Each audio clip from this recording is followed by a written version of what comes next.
Welcome to another edition of How to Be Happier for Entrepreneurs. Today, my guest is Mee Ok, and we are going to be talking about something really interesting. You can find happiness in a number of ways, and we'll probably talk about a number of those today.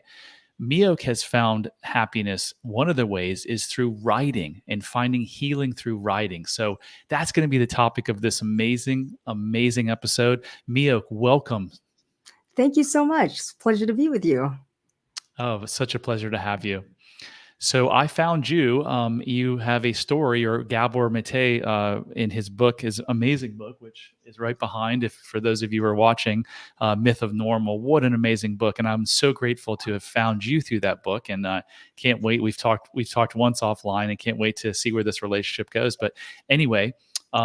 Man, you have a phenomenal story, and we'll get to that in a couple of minutes. But can you share, or I guess we'll jump into that. Can you share your personal journey of how writing and healing played a significant role in your life and how it can apply to entrepreneurs or really anyone seeking happiness? Sure, be happy to. When I was really sick and really on death's door, I had been working with the plant medicine ayahuasca with Gabor's help. He was kind of the only person in my life at the time who had ever even heard of it. This was back in 2013, before the big psychedelic renaissance. And in those ceremonies, I connected with something very deep inside of me. You can call it the inner child, you can call it my eternal essence, or just maybe my essence here in this lifetime. But I had completely forgotten that when I was a child, I had always wanted to be a writer.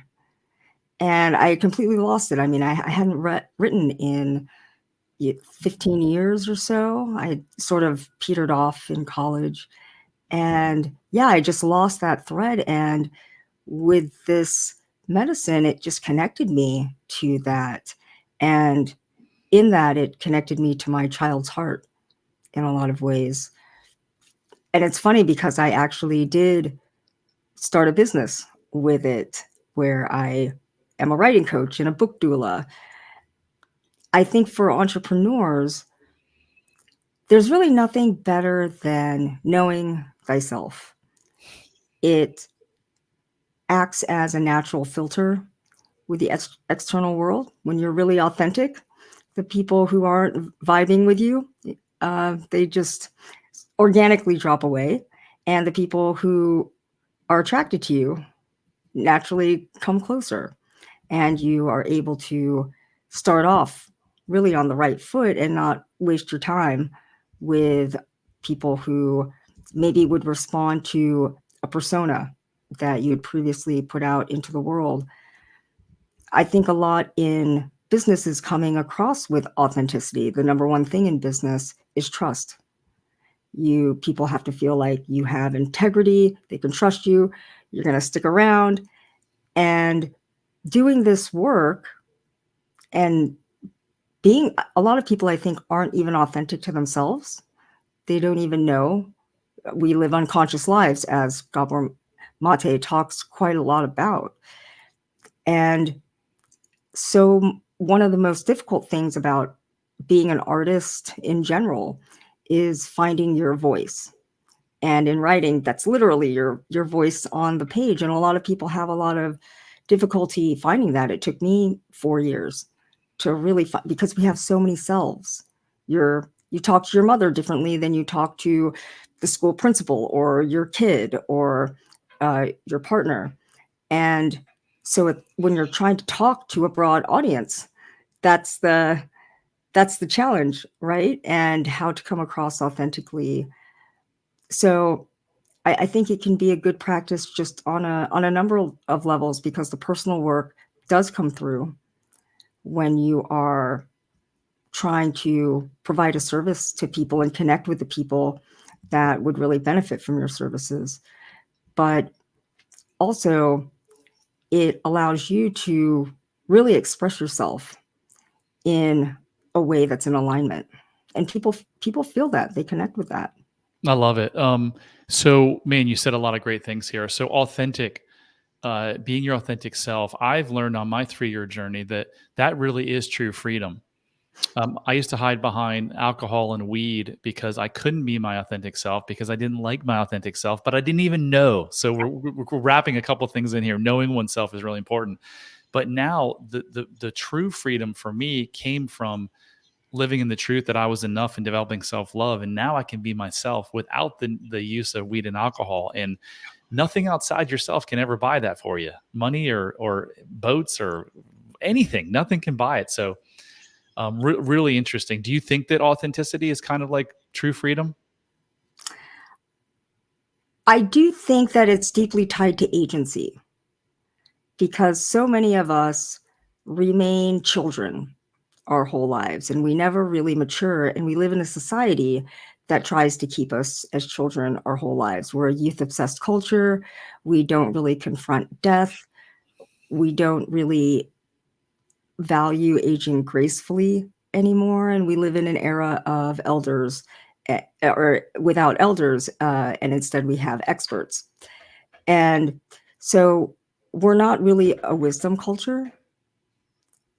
And yeah, I think that in general, um, with writing and with knowing yourself, you get that opportunity to mature because it's such a powerful medicine. I'm reminded of the French philosopher Blaise Pascal, and he said that all of man's suffering comes from not being able to sit alone in the room. Mm. And that's what writing is. It's sitting, it's processing, and it's really reckoning with yourself to come out into the world, to be a better person, and your relationships shift and you shift.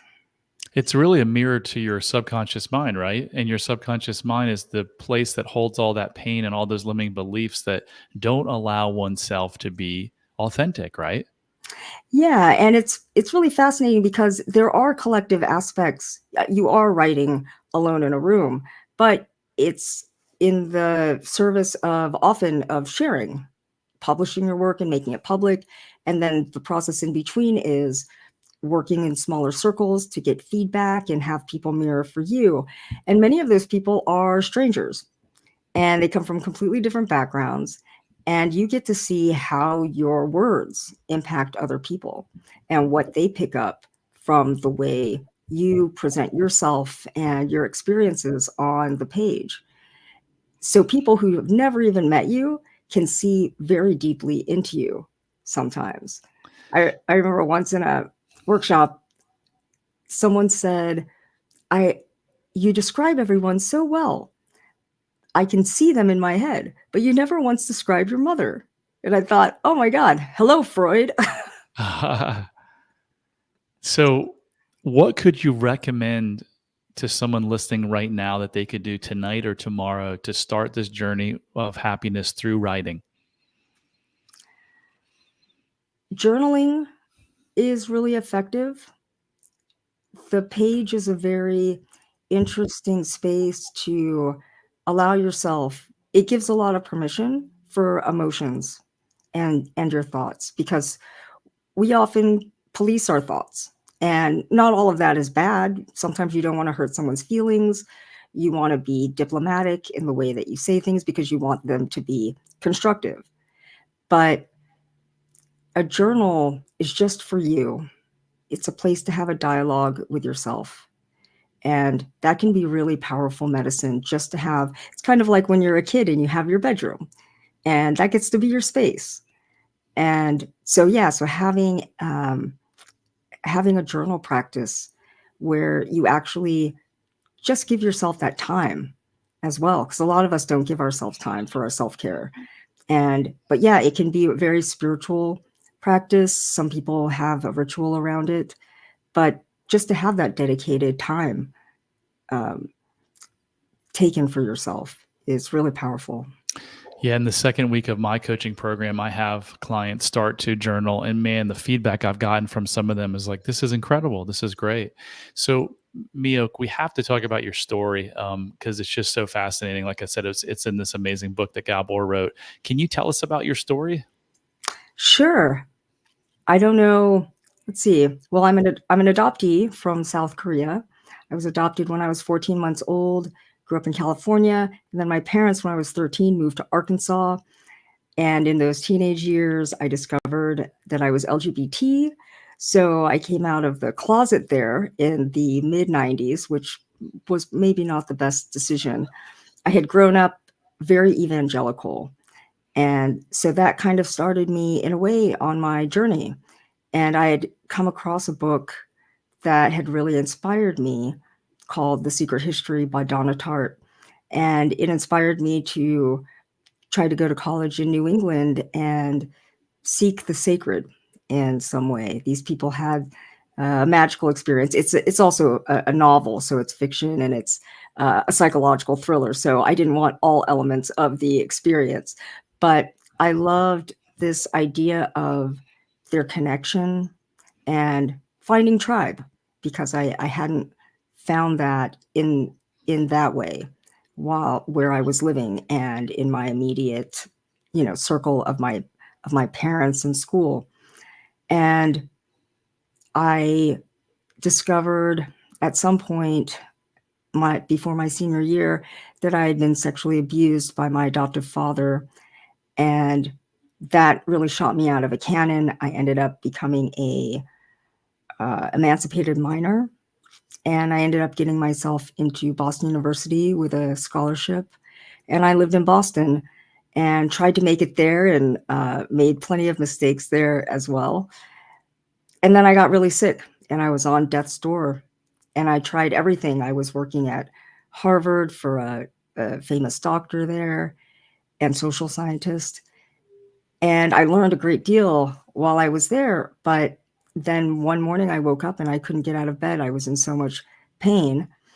And then I got a diagnosis that I had 5 years to live, that I had a very aggressive form of scleroderma, which is an autoimmune disease. That's really one of the most painful diseases, I'm told. So after running the gamut with that and trying all kinds of medicines and seeing tons of specialists, at some point, I just decided to fire them all. And I learned about ayahuasca and I started drinking by myself in my apartment, and it was healing me. But I also knew that I didn't really know what I was doing. I wasn't a big psychonaut before that by any means. And eventually I was able to get to someone who was trained as a practitioner. And because I knew that it was the real deal because I was in a wheelchair. I couldn't move.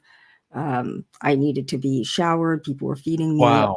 Really, really intense. Wow. It wasn't a regular wheelchair. It was a really intense wheelchair. And the first time I drank ayahuasca, I could stand up and walk by myself, just light as a feather and no pain. So it's been a process of healing, but eventually I was able to go to a retreat when Gabor used to host ayahuasca retreats. And I learned so much from him. I learned so much from working with the medicine in a particular tradition. And eventually I started working with indigenous shamans in the Shipibo tradition in Peru. And then I started writing a book. Wow. So Mee Ok, what a story. Thank God you're still here. So let's go back to when did you discover that you were abused by your father? I was 17, and it was the summer before my senior year. And what ages were you that the abuse actually happened? I would say before the age of 5, I think 2 to 5. Okay. So what led you to not have a memory of that, you think, from age 5 to 17? Well, I didn't really have much of a memory before 13. Mm, And I found with this work that it does seem that the brain tries to protect us.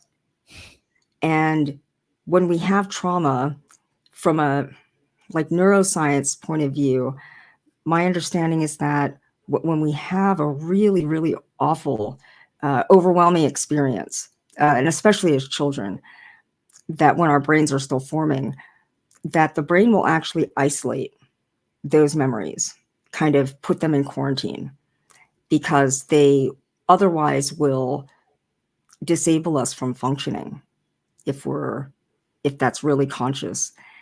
And also we tend to block out things that are immediately dangerous to us. And so the closer the abuser is, often it's the harder it is to get to, or the more beloved the figure is, if it's some spiritual guru or something like that, or a beloved director or someone that you need.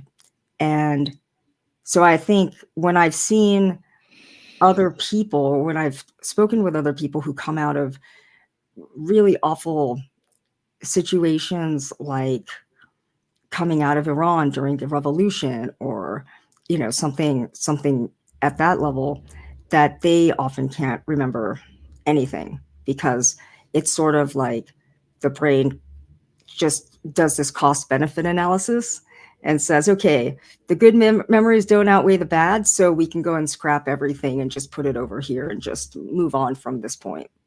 Right. So, yeah, I find that with my clients. I use hypnosis as my tool. I am a fan of plant based medicine, and I probably will add it to my toolkit once it's legal. But right now, I use hypnosis, and it's super, super, super powerful. And I've had lots of clients that didn't have any memory either until we went into this hypnotic state, and they were able to access their subconscious mind. So, that's really, really, really powerful stuff. So, let's fast forward to the illness and the sickness that you endured that almost took your life. What do you think was the cause of that? A number of things. I do agree, and I'm living proof that in a big way, it's how Gabor Mate describes it, that there is trauma. And when you have trauma, when you're suppressing emotions, you're also suppressing the immune system. And eventually the immune system will, it won't be able to function in a healthy way anymore. And aside from that, there are also the things that you do in response to trauma. So I think it's so apt that he writes a great deal about autoimmune disease and addiction, because they're sort of two sides of the same coin to some degree. You use addiction to manage the symptoms of the pain, and then those will tax your body and tax the immune system even further. So yeah, I think some people's experience, and also a lack of guidance on how to manage experiences when you don't have that support, when you're feeling like you're alone. Feeling alone and being isolated is one of the worst things for your health. So I was the person that if I'd have heard this podcast 5 years ago, I would have been like, come on, your childhood trauma, being sexually abused by your dad, is going to lead you to almost die as an adult. Like, come on, that's fairy tale stuff. Because I didn't know. I was ignorant. I was not educated. And I've spent the last 3 years, and I've read a lot of Gabor stuff. I've spent thousands of hours on this topic, and wow, it's eye opening. And if the general public could only understand this more, that yes, your childhood, your unresolved childhood programming and trauma is a cause of your illness. For most people, we have 34%, 33% of Americans on an antidepressant or anti-anxiety drug, and we have 70% of Americans on a prescription drug. Why is that? It's because of all this unresolved childhood trauma and processing that has not been processed.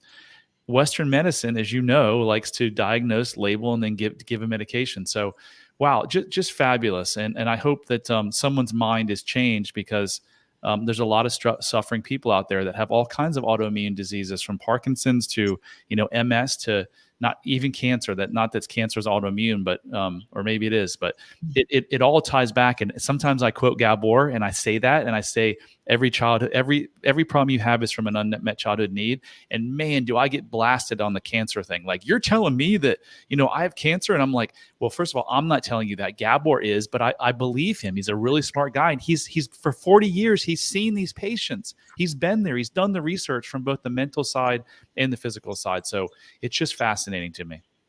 He also has that medical background, so that he can actually delve into the scientific literature. And he's not the only one. There are plenty.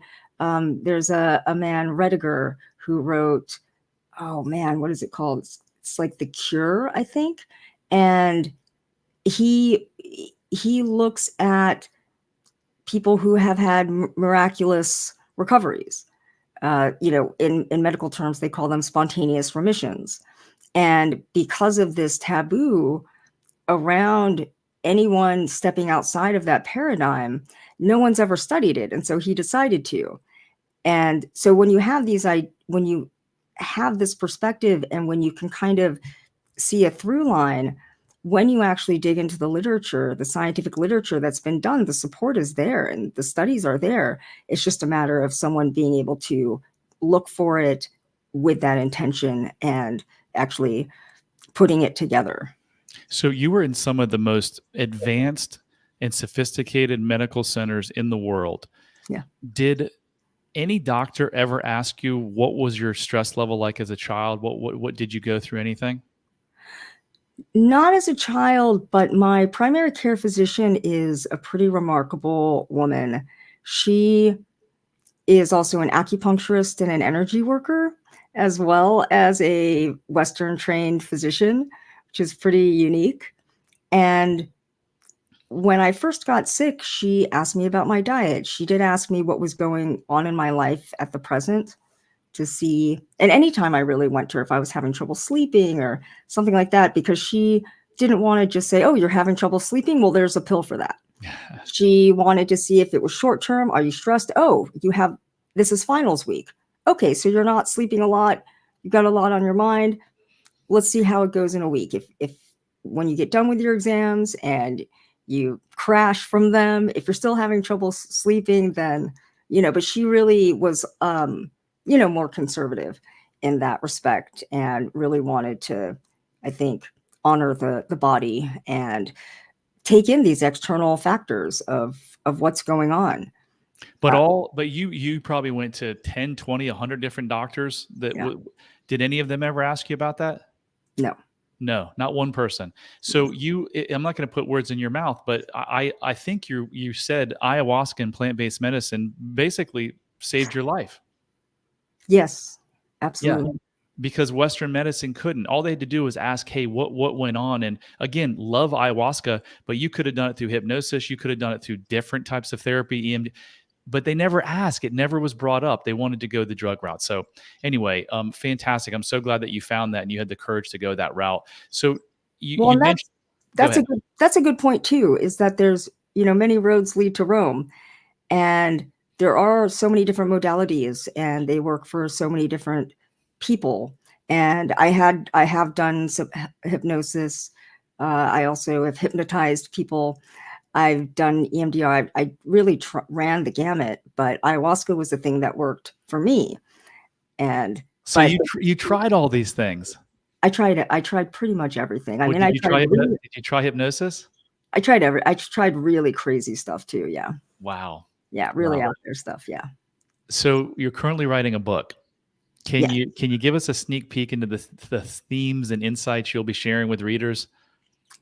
Yeah, I think my book is, when I think about what it is that I'm doing with it, is that I'm healing from a life, and I'm healing from the internalized messages that I received from my family, from my abuse, from the society that we live in. And I've had quite a go at it. There's an incredible cast of characters, and, I mean, it's going from an Arkansas trailer park to the halls of Harvard with a $300,000 wooden table in the center of a room in a German mythologies department. And Wow. so it spans a great deal of our culture, from, world renowned emailing with, Nobel Prize winners, to hanging out with uh, drag queens with HIV.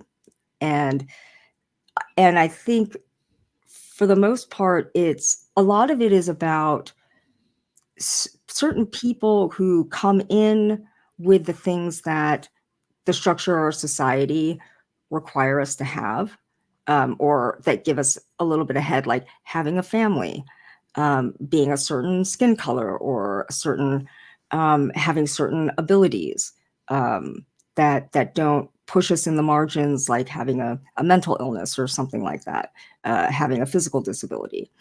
And so I think that it it kind of it speaks to my experience of, why do I have to figure out why I get to be here when other people seem to never ask themselves that question? Why do I have to create my own space just to exist? And why do people deny my existence?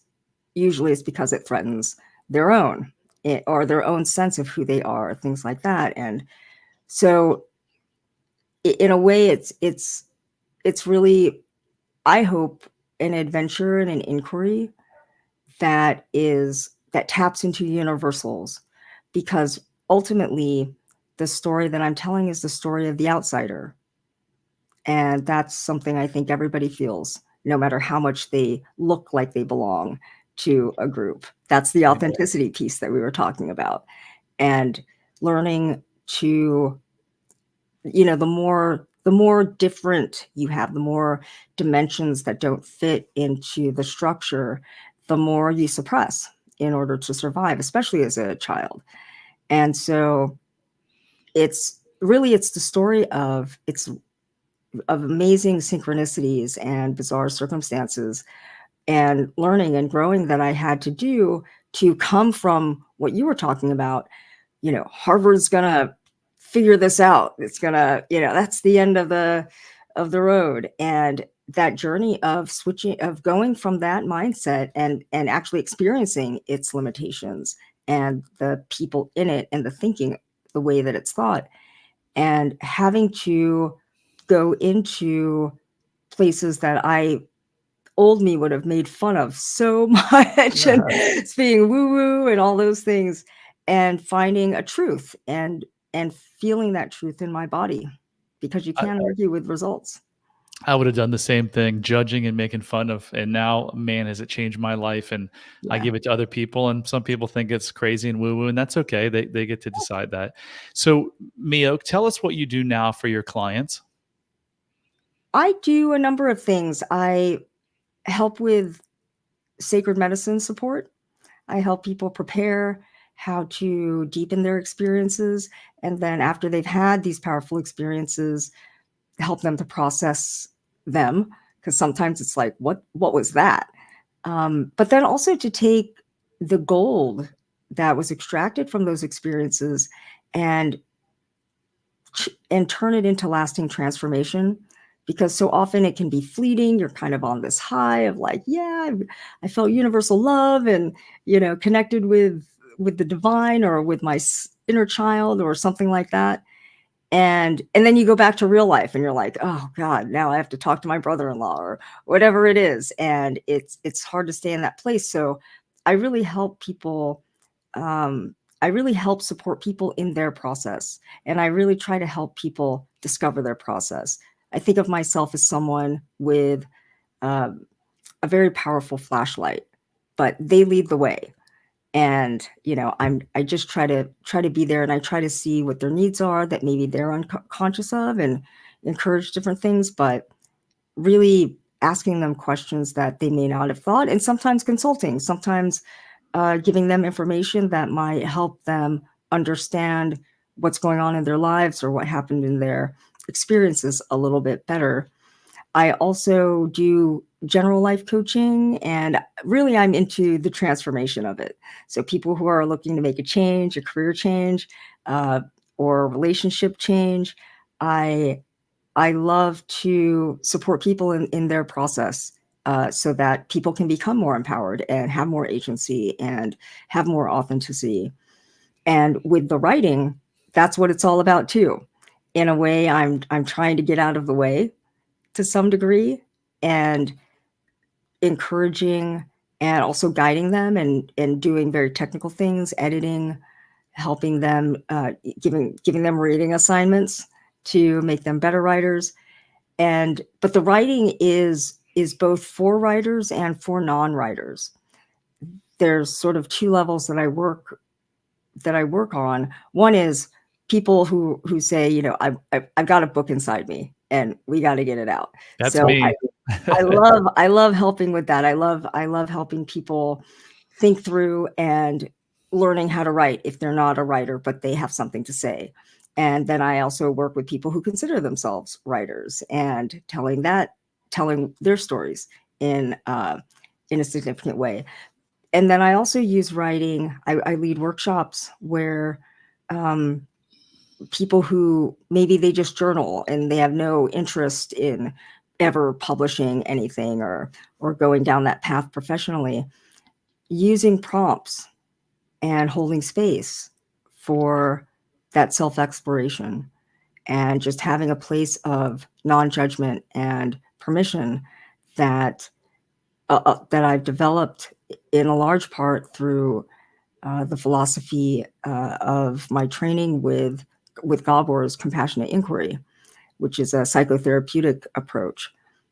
And I just try to bring in all of these tools that I've learned, some of them shamanic, some of them just highly technical MFA writing program stuff, but really considering the whole human and also helping to elevate consciousness while we're at it. So you help people. You used the word sacred. Was it sacred medicine healing you used? Yeah. So it's just AKA plant-based healing or ayahuasca psilocybin. So I just want to make sure everyone hears that. So we usually try to keep these to 30 minutes. We're a couple minutes over, but I just want you to spend a couple minutes because you and I are so fond of Dr. Gabor Mate. He's really has shaped my transformation these last 3 years. I know has as well as you. And I'm so jealous that you're going to be getting on a Zoom call with him soon. I haven't met him in person, and I can't wait to meet him in person. Can you just tell us the best of Gabor in the next 2 or 3 minutes, please? Yeah. Everyone is a person. And it's not to say we don't all have our heroes, and it's not to say that there aren't people that deserve the respect that they get. But when I met Gabor, I was really on my way out. I was very weak, and you can kind of feel death coming. You can feel the body starting to leave you. And so when I first met him, I was about to die, and I knew he was very well known in Canada. But I hadn't heard of him before. And when we spoke, when you're about to die, no one's famous. Like even really famous, like Brad Pitt could have walked into my hospital and it would feel like someone who's famous in another country who I'd never heard of. It's like great. Yeah. And so I think that he is one of the most compassionate people that I've met. At times it feels bottomless when I've seen him work, and he has a real clarity when he's at his best to see the human behind the pain that the rest of the room could be getting massively triggered by. But he has this laser focus on the trauma and the child that's in there suffering. He also has, as you know, a real gift for speaking and words and synthesizing and bringing things together. And, he does, and he'll admit this, that he overextends himself, but I think it's because of his good heart and because he has had some great fortune and he wants to use it in the best places that he can. But yeah, he's also very funny. I think he's very funny. He is. He is. How do people reach you, Mee Ok? They can go to my website, holdingcompassionate.space.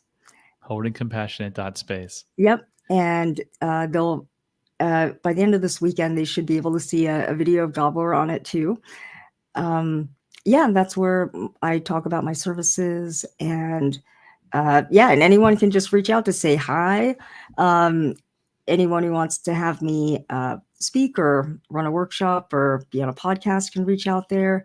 I do offer 20-minute complimentary consultations for anyone who just wants to see if we vibe, if we connect, and see if I think I can help them in some way. And so, yeah, that's where I live in the virtual world. Love it, love it. Well, what an inspiring story, and like I said, I'm so glad you're here doing the work that you're doing, and I'm grateful to have met you, and I know our relationship will continue on into the years. So, thank you so much for being here. Thank you.